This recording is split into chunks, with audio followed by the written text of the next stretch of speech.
แล้วทุกคนจะรู้จักที่มาของคำว่ากลับลำ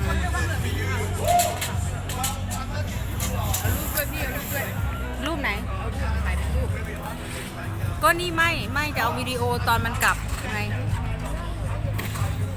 ถูกไหมเอานี่เด้อจ้าที่มาของคำว่ากลับลำเขาเบิ่งเรือกลับลำ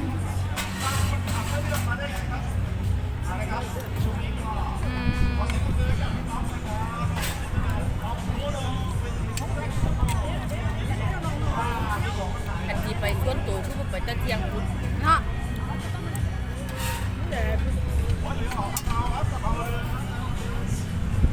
ใหญ่แห้ง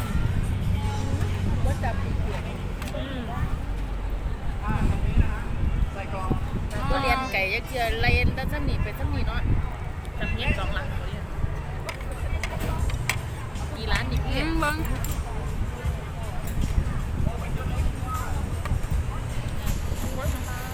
ขาจะเข้าหลังก็เลยไปแล้ว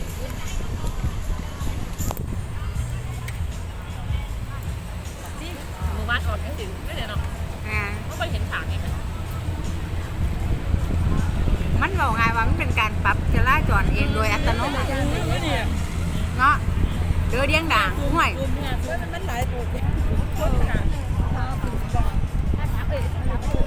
พี่เบิ้งเขากลับไปที่สันเหรอใช่ไหม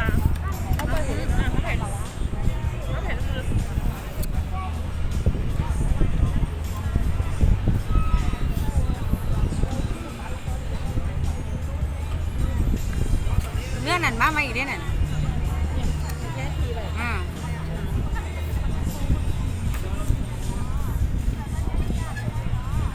เรือเก่าไปเห็นบ่จังหวะว่าคันนี้แม่ที่มาของคำว่าเรือเก่าไปเรือใหม่มาพ่อกับคนเก่าไปคนใหม่มานี่คันนี้ก็เริ่มขึ้นแล้ว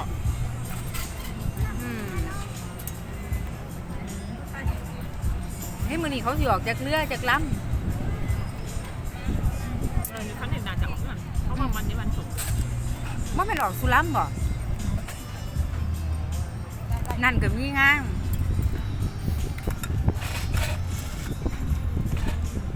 ป้าบิพัน